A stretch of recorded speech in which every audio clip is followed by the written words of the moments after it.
BJP మళ్లీ అధికారంలోకి వస్తే పెట్రోల్ డీజిల్ ధరలు 400 రూపాయలు దాటుతాయని తేల్చి చెప్పారు బీఆర్ఎస్ అధినేత కేసీఆర్.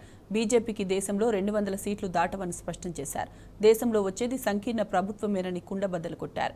బీఆర్ఎస్ కు 12 ఎంపీ సీట్లు ఇస్తే తెలంగాణకు రక్షణగా ఉంటామన్నారు. తెలంగాణ ఉద్యమంలో పనిచేసిన గాలి అనిల్ కుమార్ ను భారీ మెజార్టీతో గెలిపించారని కేసీఆర్ విజ్ఞప్తి చేశారు.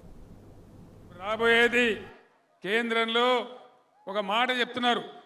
బీజేపీ వాళ్ళు గ్యాస్ చెప్తా ఉన్నారు. ఏం చెప్తున్నారు? అబ్ కీ బార్ 400 పార్. నేను కూడా ఏమో అనుకున్నా 400 పార్ అవుతుంది.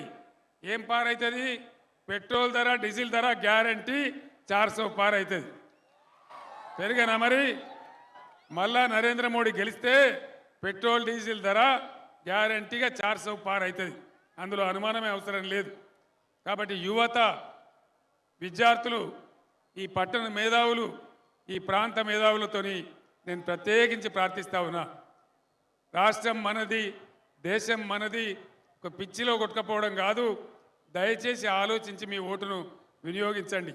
ఇవాళ కేంద్రంలో రాబోయేది సంకీర్ణ ప్రభుత్వమే. ఖచ్చితంగా సంకీర్ణ ప్రభుత్వమే రాబోతా ఉంది. బీజేపీకి 200 సీట్లు కూడా దాటలేవు. ఇక్కడ ఈ నియోజకవర్గంలో బీజేపీ 3వ స్థానంలో ఉంది, జైరాబాద్ పార్లమెంట్ నియోజకవర్గంలో. కాబట్టి దయచేసి నేను మీ అందరినీ కోరేది, ఒక 12-13 పార్లమెంట్ మెంబర్లు మనం గెలిస్తే కాంగ్రెస్ మెడలు వంచగలుగుతాం, హామీలన్నీ అమలు చేయించగలుగుతాం. అదేవిధంగా మన నదులను కాపాడగలుగుతాం, తెలంగాణ హక్కులు కాపాడగలుగుతాం.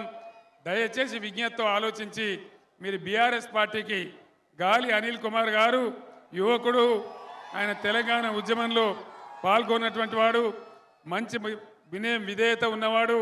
మీరు అవకాశం ఇస్తే బ్రహ్మాండంగా మీ సేవలో ఉంటాడు. కాబట్టి దయచేసి అనిల్ కుమార్ గారిని గెలిపించాలని కోరుకుంటూ నేను మీ దగ్గర సెలవు తీసుకుంటా ఉన్నా. జై తెలంగాణ. కారు గుర్తుకే, కారు గుర్తుకే. జై తెలంగాణ.